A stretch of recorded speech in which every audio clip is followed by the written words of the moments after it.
it as a dimensional card, so it's like a shadow box, or just as a flat card to send in the mail or to make for whoever needs a little inspiration right now.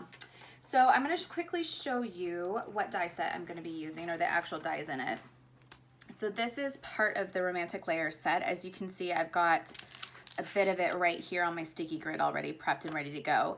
But it also has these two really beautiful floral scenes and then some additional Thinlits that you can use to decorate these florals.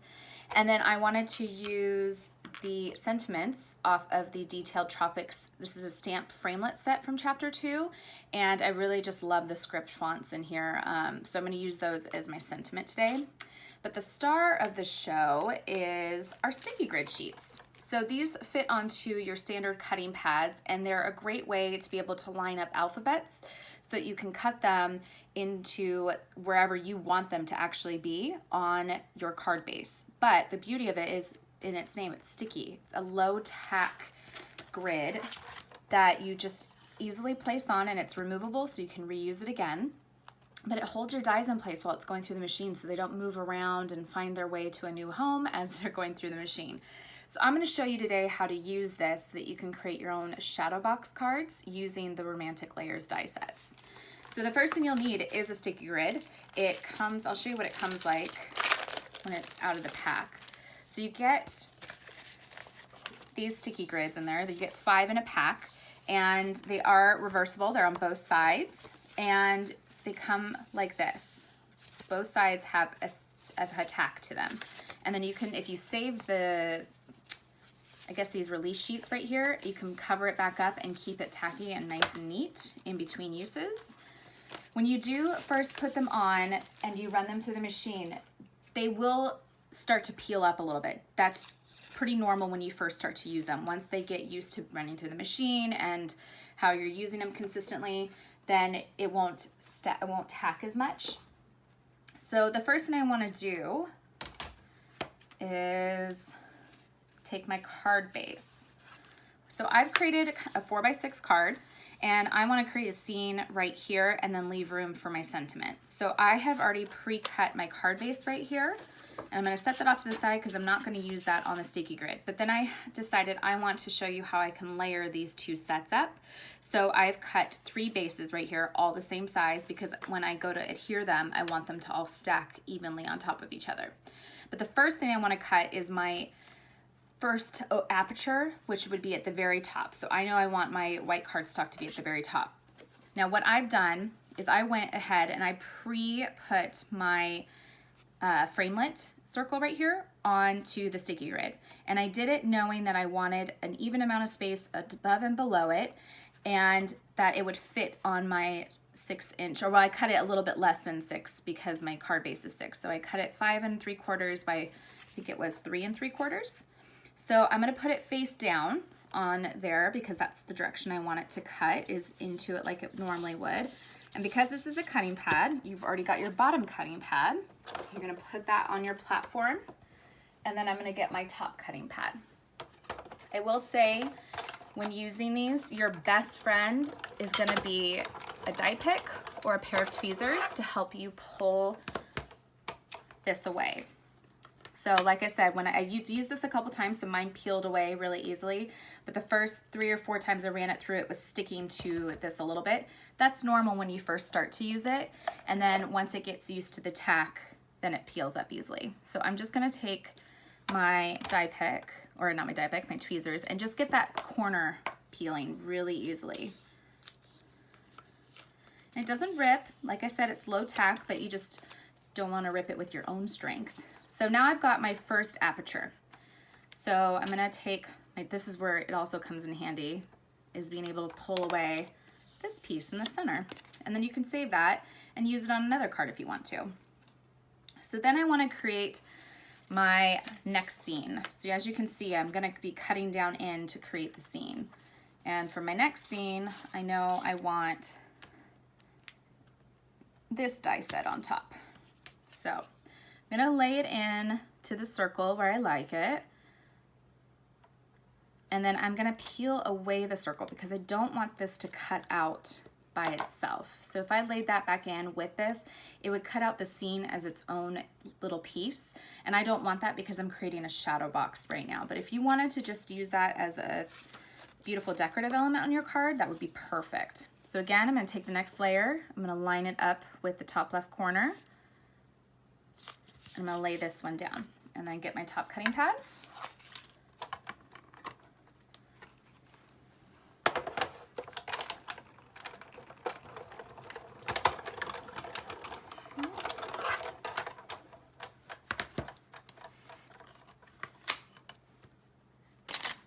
Okay, and then you just take your tweezers or your die pick just to get that first initial peel. And look how pretty that scene is. Isn't that gorgeous? So you can see, because I've used the sticky grid, it's lining up exactly where I want it to in the scene. So the next thing I'm gonna do, and this is just beneficial for me, I find when I'm doing this, is make sure all these little pieces go away, because they will, if you keep them on the sticky grid, they will go into your card, the impression. So what I like to do is then just place this back on here around and peel this up. This way I know I'm keeping these relatively lined up. So I'll peel this one away, and now I'm gonna add in my next layer, which is also part of the set. And I know that I want this to be going across the center, so I'm gonna lay that in so that it's even across the middle of the card. And then I'm gonna take my final layer and lay that in.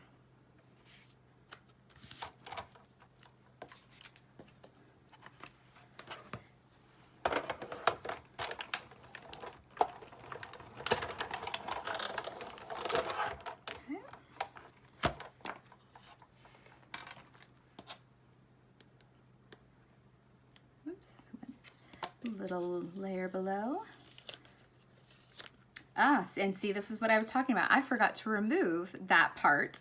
So now it has cut that out as a beautiful scene, which I still will be able to create the effect I want with that, but I was hoping to keep it in here. But that's okay. You live and you learn. And at least I got to show you how it looks if you were to lay it in. But we should still be able to use that. So now I've got all of my scenes. And this one was gonna go at the bottom. And I still will be able to use it. It just will be a little bit harder to lay it all in on itself. So what I'm gonna first do is probably adhere this to the back of this right here. So then I won't have to worry about it moving around. So first thing I'm gonna do is put a little bit of express glue around the edge of this. So then I can lay that piece on behind.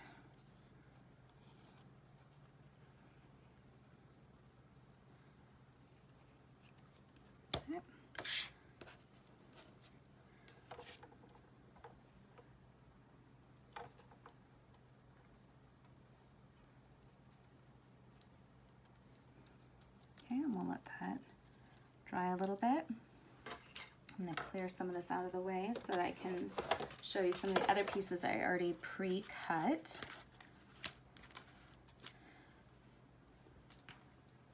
So I've, in the same floral set is all of these layering elements that you can put onto your card.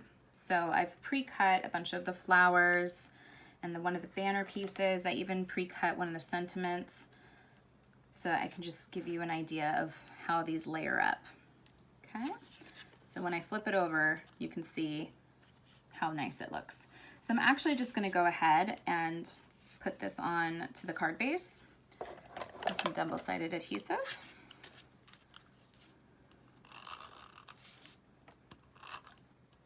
You can use whatever adhesive you want. If you wanted to make this dimensional, you could use foam tape. You can also use hot glue or liquid adhesive. It will all do the trick. So I'm going to center that over the top right here. Yeah. And then I'm going to build out my floral scene. So I'm just going to start adhering. That was a little too much, so I'm going to tap that off. There we go. Okay. And then you just start layering on the pieces, lining them up.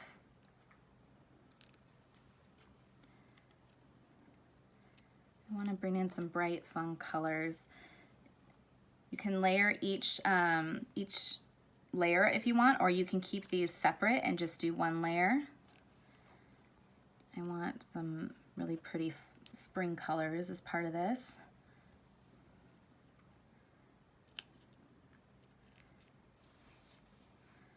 And then one thing I actually like to do too is when I put that final layer on, I like to build the scene out even up on top so that it becomes dimensional in its own way.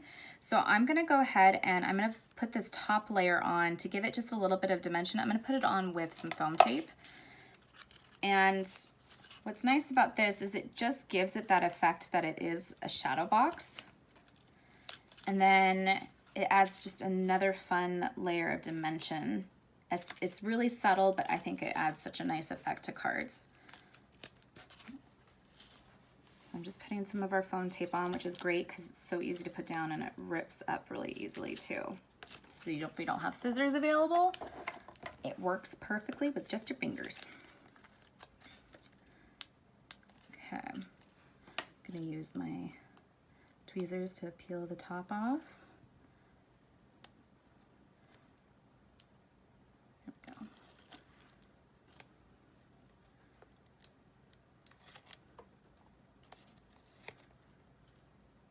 So one thing I like to do when I'm cutting scenes like this is I like to cut a bunch of different options of the florals, the sentiments in a variety of colors and play around with a theme that I like or a color scheme I like.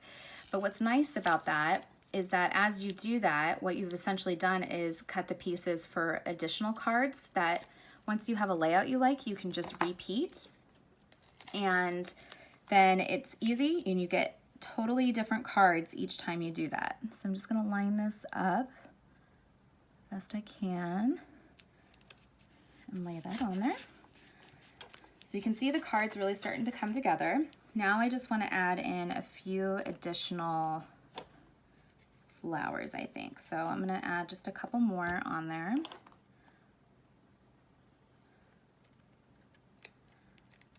Just layer it up.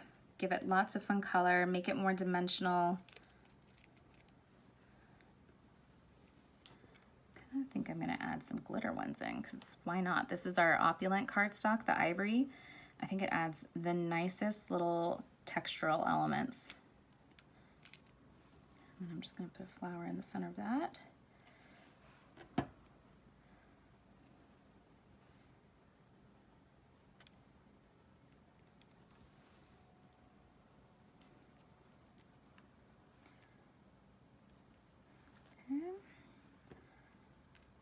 And then what I did is I pre-cut some sentiments because I wasn't sure what color I was gonna like or even where I would want it to go.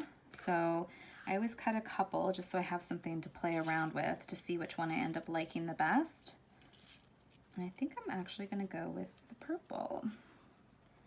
So I've got the glue on my cutting mat over here, just picking up the glue so I can lay it down easily.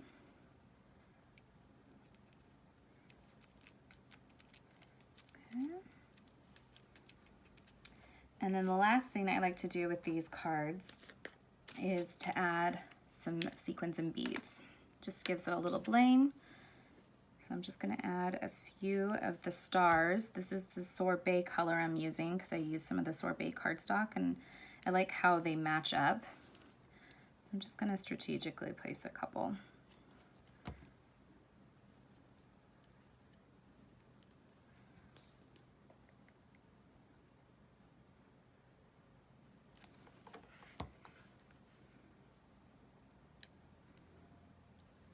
You could add like some beads into the center of these flowers, keep building it up. That's that card, and that's using both layered together, but you could also just do them separate, which is what I did here. So I just cut the one layer and then popped it up with some foam tape to give it more of a dimensional look. And then again, I decorated with some of the sequins and beads and some of the opulent cardstock. This is our chapter 2 occasion phrases right here. And then this is also the same Romantic Layers die set. So you can see same kind of idea, totally different color scheme, but they were already pre-cut pieces that I used, and then I just added some beads and sequins, and I used some of our permanent markers to color in.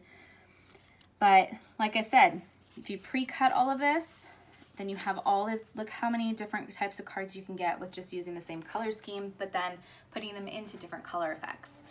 All of these things are available on our website, and a few of them on Sizzix.com are on a flash sale today and tomorrow.